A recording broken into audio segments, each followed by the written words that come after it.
Herzlich willkommen zum Zeltenbummler Radwegetest, in dem wir offizielle Fahrradrouten genau unter die Lupe nehmen und ausführlich bewerten. In diesem Video stellen wir euch den Loisach-Radweg vor, der von Tirol bis Oberbayern durch atemberaubende alpine Landschaften und entlang idyllischer Flussläufe führt.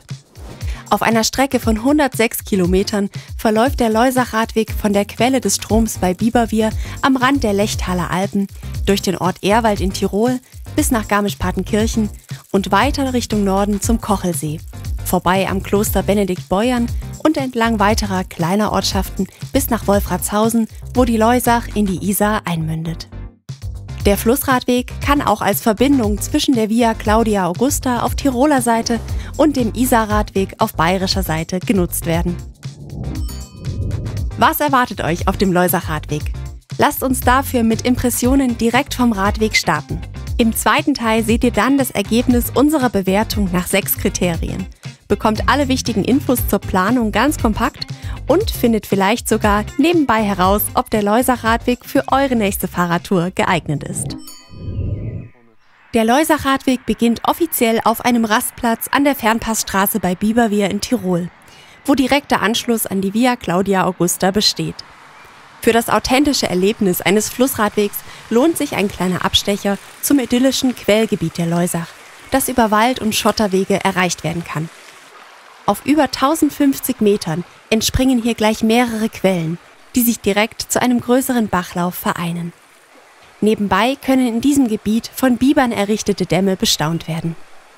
Der Radweg führt über das kleine Dorf Biberwier bergab und besticht mit herrlichen Aussichten auf die Bergketten. An sonnigen Tagen kann man hier den Gipfel der Zugspitze bewundern und auch andere Bergriesen wie die Sonnenspitze und den Daniel erblicken. Durch das weitläufige Ehrwalder Becken verläuft der Loisach-Radweg vorbei am Ort Ehrwald hinein ins Loisachtal. Anfangs auf einem perfekt asphaltierten, breiten Radweg erreicht man schon nach kurzer Zeit den imposanten Häselger Wasserfall, der zu einer Pause einlädt. Wer möchte, kann sich mit entsprechender Ausrüstung sogar auf einen kleinen Klettersteig hinter die Fluten des Wasserfalls wagen. Rasant geht es auf Tiroler Seite weiter bergab. Erst auf Asphalt, dann auf naturbelasseneren Wegen, die sich aber sehr gut fahren lassen. Von der parallel verlaufenden Landstraße bekommt man hier nur wenig mit. Nach 18 Kilometern und der Überquerung der Grenze ändert sich dies leider, da nun der Radweg die meiste Zeit direkt neben der Straße verläuft. Vorbei am Zugspitzdorf Greinau führt die Route nun mitten durch den Heilklimaort Garmisch-Partenkirchen, wo man mit dem meisten Autoverkehr auf der gesamten Tour und teils auch mit unübersichtlichen Kreuzungen rechnen muss. Kurz hinter der Ortsgrenze wird es schlagartig wieder ruhiger. Ein Schotterweg führt direkt entlang der Loisach und nach der Durchquerung von Farchant warten 10 wunderschöne und sehr entspannt zu radelnde Kilometer darauf, erkundet zu werden. Mit herrlichen Blicken auf die Berge rollt es sich auf ebenen Wegen in sanften Schlangenlinien wunderbar durch die Föhrenheide und später auf einem Radschnellweg entlang der Loisach bis nach Eschenlohe. Weiter auf Asphalt und Schotter geht es bei Ohlstadt über ein längeres Stück stärker frequentierter Straße, danach immerhin auf eigens angelegten, aber teils holprigen Radwegen bis nach Großweil.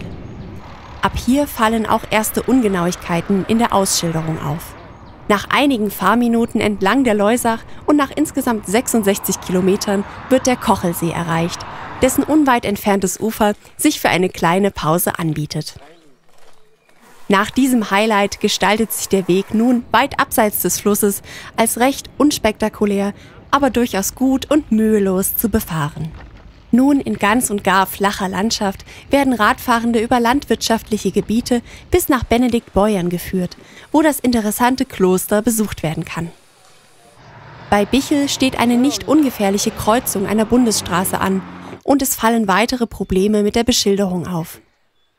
Wenig später fehlt leider ein Schild an einer entscheidenden Stelle, wodurch die idyllische Fahrt entlang der Loisach schnell verpasst werden kann. Der weitere Weg bietet einiges an Abwechslung zwischen Wiesen- und Moorlandschaften auf wunderbaren asphaltierten Radwegen. Zwischen Eurasburg und Wolfratshausen geht es auf einer ehemaligen Bahntrasse entspannt bis in den Zielort. In Wolfratshausen endet der Loisach-Radweg ziemlich plötzlich und wird nicht weiter ausgeschildert. Offiziell führt er weiter über den Bahnhof bis zum Isarradweg, wo man in Richtung München oder Bad Tölz weiterfahren kann. Die Mündung der Loisach in die Isar kann leider nicht auf dem Radweg erreicht werden. Wer aber Lust auf ein wenig Abenteuer hat, kann der Loisach noch so weit wie möglich durch den Ort und später auf engen Waldwegen bis zu einem Aussichtspunkt folgen, von wo aus man einen tollen Blick bis zur Isar und zum Gebirge hat. Können wir euch den Loisach-Radweg empfehlen? Um diese Frage zu beantworten, haben wir die Route in 6 Kategorien bewertet. Auf welches Gesamtergebnis wir dabei gekommen sind, erfahrt ihr jetzt gleich. Ihr ahnt es vielleicht schon, der Loisach-Radweg hat uns landschaftlich total umgehauen. Sei es die Loisachquelle mit ihrem sanft plätschernden Wasser, der türkisblaue, wilde Flusslauf oder der breite, tiefe Strom mit dem naturbelassenen Ufersaum. Auf dem Loisach-Radweg erlebt ihr innerhalb von nur 106 Kilometern alle Facetten, die dieser Fluss zu bieten hat, hautnah. Der Verlauf des Radwegs vom Zugspitzmassiv durch das Werdenfelser Land bietet wunderschöne Bergblicke auf ebener Fahrbahn und spektakuläre Wasserfälle mit dazu. Auch im flacher werdenden Land locken fast durchgängig herrliche Aussichten auf hügelige Szenerie und den Kochelsee oder artenreiche Wiesen und üppige Wälder. Die Landschaft auf dem Loisach-Radweg bietet euch Abwechslung pur und schönste Naturerlebnisse. Wir vergeben ohne großes Zögern 5 von 5 Zelten. Die Route des Flussradwegs verläuft erfreulicherweise sehr oft auf separat angelegten Radwegen. Besonders gelungen finden wir die Abschnitte von der Quelle bis nach Schmölz und die Kilometer durch die Föhrenheide bis auf Höhe von Ohlstadt. Wenn Ortschaften durchquert werden, muss jedoch meist die Straße befahren werden, was je nach Verkehrslage nicht immer angenehm ist. Einige Abschnitte verlaufen auf straßenbegleitenden Radwegen, wo das Erlebnis ein wenig leidet. Auch empfanden wir die Routenführung manchmal als langatmig oder an einigen Stellen etwas umständlich. Auch, dass der Radweg oft vom Fluss weggeführt wird, ist schade, da stellenweise Wege in direkterer Nähe existieren und zum Beispiel auch die Überquerung der Bundesstraße bei Bichl vermieden werden könnte. Hier wurde ein direkterer Weg favorisiert, anstatt dem Fluss treu zu bleiben. Lobenswert zu erwähnen ist, dass Radfahrende nicht krampfhaft durch Ortszentren geführt werden. Insgesamt bewerten wir die Routenführung mit sehr knappen 4 Zelten. Die Oberfläche des Loisach-Radwegs besteht zum größten Teil aus glattem Asphalt, der manchmal sogar richtig neu ist. Oft werden Radfahrende auch auf soliden Schotterwegen entlanggeführt, die gerade mit dem Gravelbike viel Spaß machen. Nur selten gibt es Verbesserungsbedarf, wie zum Beispiel unter dieser Brücke in Eschenlohe oder auf einigen unterwurzelten Asphaltradwegen. Für den Loisach-Radweg eignet sich prinzipiell jedes Fahrrad mit Reifenprofil. Für reine Rennräder sind die Schotterpassagen eher ungünstig. Die Oberfläche des Loisach-Radwegs hat uns fast überall angesprochen und bekommt daher von uns 4 von 5 Zelte. Der Loisach-Radweg ist eine beschilderte Radroute mit eigenem Symbol, an dem ihr euch orientieren könnt. Das Design finden wir allerdings nicht ganz optimal, da es von weitem schlecht wiederzuerkennen ist. Leider ist auch die Anzahl der Loisach-Symbole knapp bemessen, sodass das Schild oft nur in einer Richtung angebracht ist oder auch mal völlig fehlt. Fahrradwegweiser, die die kommenden Orte ankündigen, gibt es hingegen in ausreichender Anzahl. Wir empfehlen euch daher, euch den Verlauf der Route vorher auf der Karte zu markieren oder eine Navigations-App dabei zu haben. Komplett nur nach den Schildern zu fahren, funktioniert auf dem Loisach-Radweg leider nicht. Auch würden wir uns hin und wieder eine Infotafel zum Radweg wünschen oder einen Hinweis, wie weit es noch bis zum Ziel entfernt ist. Nur einmal hat ein Schild komplett gefehlt und einige Tafeln könnten ein wenig Pflege gebrauchen. Alles in allem fanden wir die Beschilderung okay, aber ausbaufähig, weswegen wir 3 von 5 Zelten vergeben.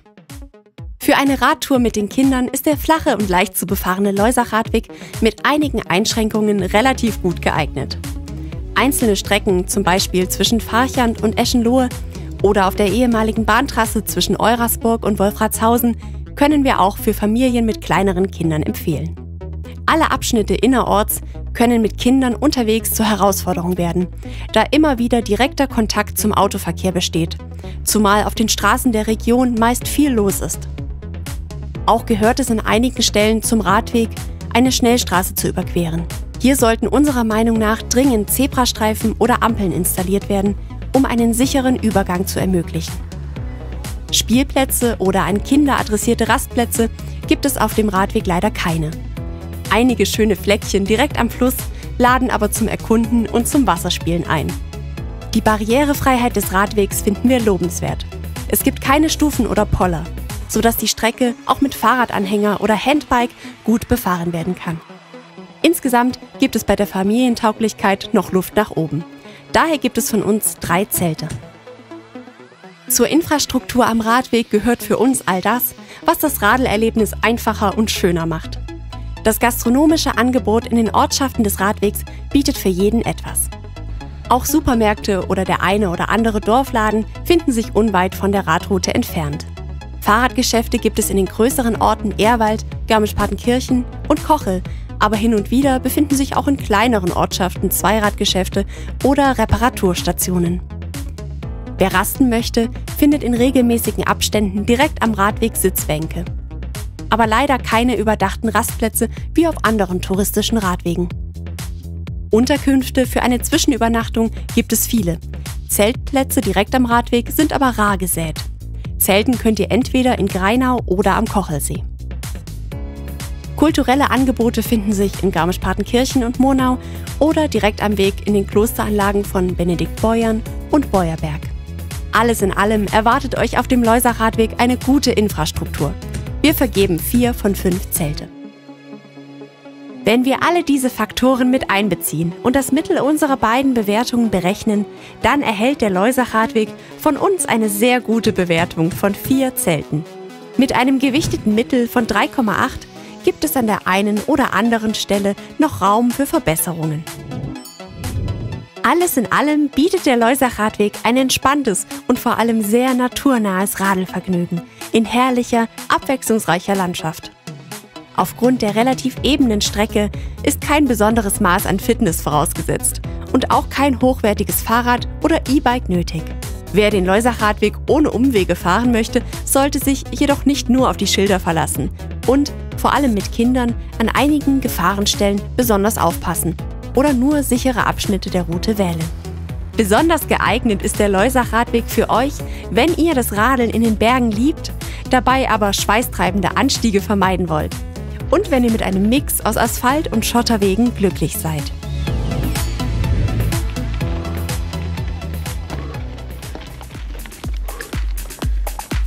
Obwohl der Loisach-Radweg mitten in den Alpen und im Alpenvorland verläuft, sind längere Anstiege eine Seltenheit. Das steilste, aber recht kurze Stück auf grobem Schotter ist direkt zu Beginn auf dem Weg zum Quellgebiet zu finden. Danach geht es rasant bis Ehrwald und später sanft bis nach Garmisch-Partenkirchen bergab. Einzig in Ohlstadt geht es für eine längere Zeit leicht bergauf.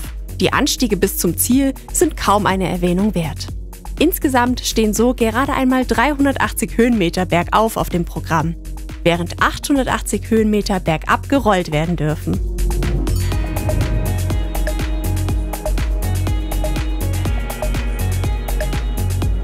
Für eine entspannte An- und Abreise ohne Hin und Her empfehlen wir euch, den Zug zu nehmen. Sowohl Ehrwald als auch Wolfratshausen sind mit Direktzügen von München aus gut zu erreichen. Wer das Deutschland-Ticket besitzt, kann damit sogar bis nach Ehrwald in Tirol ohne Aufpreis fahren.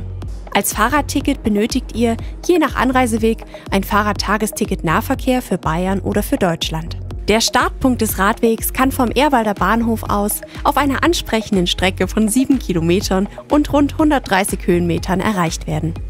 Der Loisach-Radweg kann auch gut als Verbindungsradweg zwischen der Via Claudia Augusta und dem Isarradweg befahren werden, solltet ihr eine längere Radreise planen.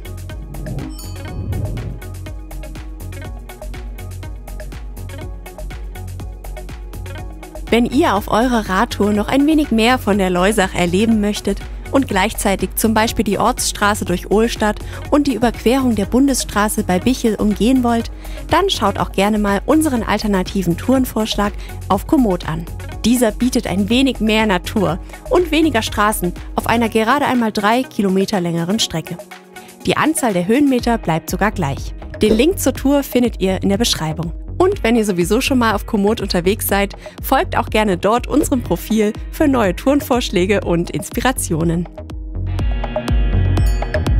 Vielen Dank fürs Zuschauen. Wir hoffen, dass wir euch ein gutes und realistisches Bild vom Loisach-Radweg vermitteln konnten. Seid ihr den Loisach-Radweg schon gefahren oder habt ihr es vor? Teilt gerne eure Eindrücke und Erfahrungen unten in den Kommentaren. Wir freuen uns auch sehr, wenn ihr uns mit einem Like und einem Abo unterstützt und unser Video auch an Freundinnen und Freunde weiterempfehlt. Wenn ihr noch mehr sehen wollt, schaut auch gerne in diese beiden Videos rein, in denen wir unsere persönlichen Erlebnisse auf dem Loisach-Radweg teilen. Wir wünschen euch viel Freude beim Nachradeln und allzeit gute Fahrt auf dem Rad. Bis zum nächsten Mal. Ciao, ciao.